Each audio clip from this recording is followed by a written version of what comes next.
Hello बच्चों, चलिए प्रश्न को पढ़ते हैं और समझते हैं। लिमिट x का मान शून्य की ओर अग्रसर है। 1 + ax + b x का वर्ग और पूरे की घातांक है 2/x और बराबर हमें दिया है e की घातांक 3 का मान है। तो यहाँ पर हमें ये इसके बराबर दिया गया है और अब हमें यहाँ पर विकल्प ए दिया है कि a बराबर 3 b बराबर 0।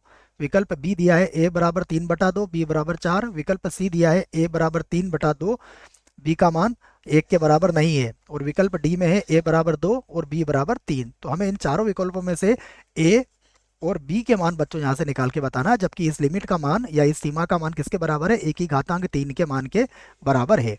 आइए प्रश्न को हल करते हैं। प्रश्न को हल करने से पहले हम प्रश्न के लिए मुख्य अवधारणा लिख लेते हैं। तो प्रश्न के लिए मुख्य अवधारणा जिसकी सहायता से हम इस प्रश्न को हल करेंगे।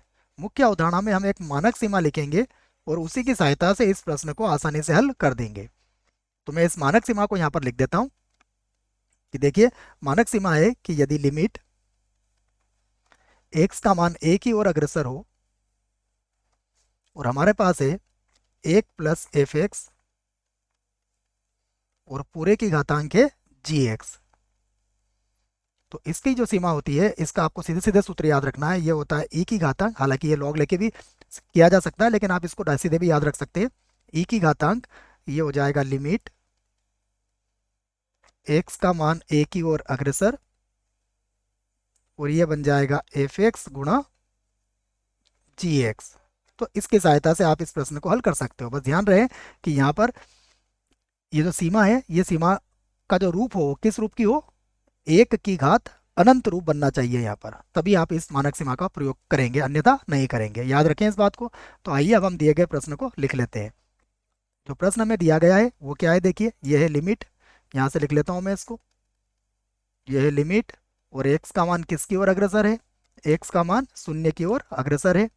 उसके बाद क्या लिखा हुआ है ये भी देख लेते हैं। यह है 1 + ax और प्लस ये हो जाएगा bx और यहाँ पर bx का वर्ग है बच्चों, bx का वर्ग और पूरे की घातांक कितनी है? पूरे की घातांक है 2/x और बराबर कितना दिया हुआ है हमें? बराबर दिया हुआ है e की घातांक 3 दिया हुआ है ना। एक बार और देख लेते हैं। हाँ, e की घातांक 3 ही है। अब मैं इसे एक बार और लिख लेता हूँ।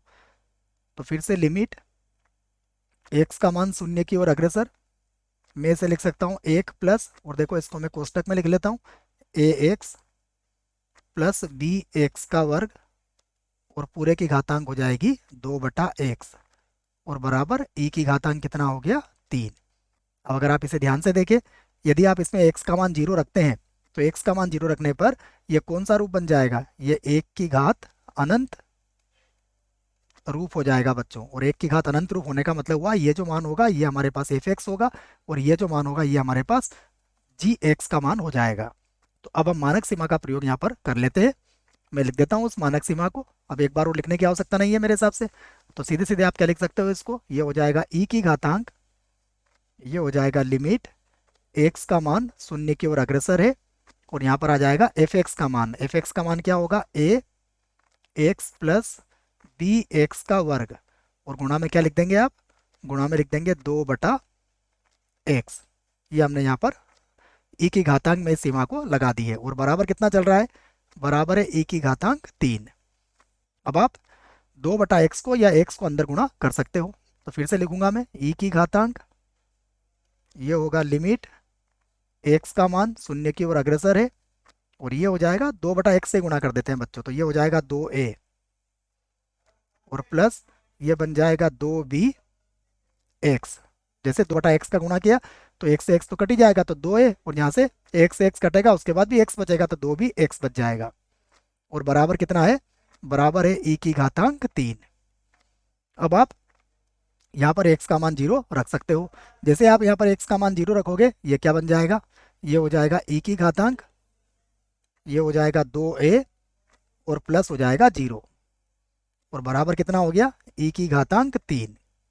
अब यहाँ से एक बात हमारे समझ में आ गई कि b का मान आप कुछ भी रख सकते हो, यहाँ पर कोई समस्या नहीं है। अर्थ यह हुआ कि यहाँ पर b का जो मान है वह कोई भी वास्तविक संख्या बच्चों यहाँ पर आप ले सकते हो। क्यों? क्योंकि जैसे आप x का मान 0 रखोगे तो ये तो 0 हो ही जाएगा, तो b का मान कोई भी वास्तविक संख्या यहाँ पर हो सकता है। आइए अब हम इसकी तुलना कर लेते हैं। अगर आप तुलना करेंगे तो 2a किसके बराबर हो जाएगा, 3 के बराबर हो जाएगा। और 2a यदि 3 के बराबर है तो a का मान कितना आया, a का मान आ गया हमारे पास 3/2। तो a का मान तो 3/2 आया, तथा b का मान कोई भी वास्तविक संख्या आप यहाँ पर ले सकते हो। तो हमें दोनों ही मान मिल चुके हैं। अब विकल्प की तरफ चलते हैं हम, विकल्प कौन सा सही होगा। तो विकल्प ए तो गलत है। विकल्प बी जो है, इसमें ए का मान कितना है, 3/2। हमारा मान कितना आ रहा था, हमारा मान भी 3/2 आ रहा था। बी का मान 4 है। इसका अर्थ हुआ कि ये विकल्प हमारे लिए सही विकल्प होगा।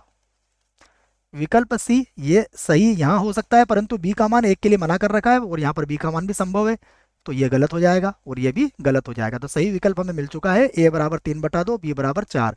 आशा करता हूँ बच्चों आपको इस प्रश्न का उत्तर समझ में आया होगा। धन्यवाद।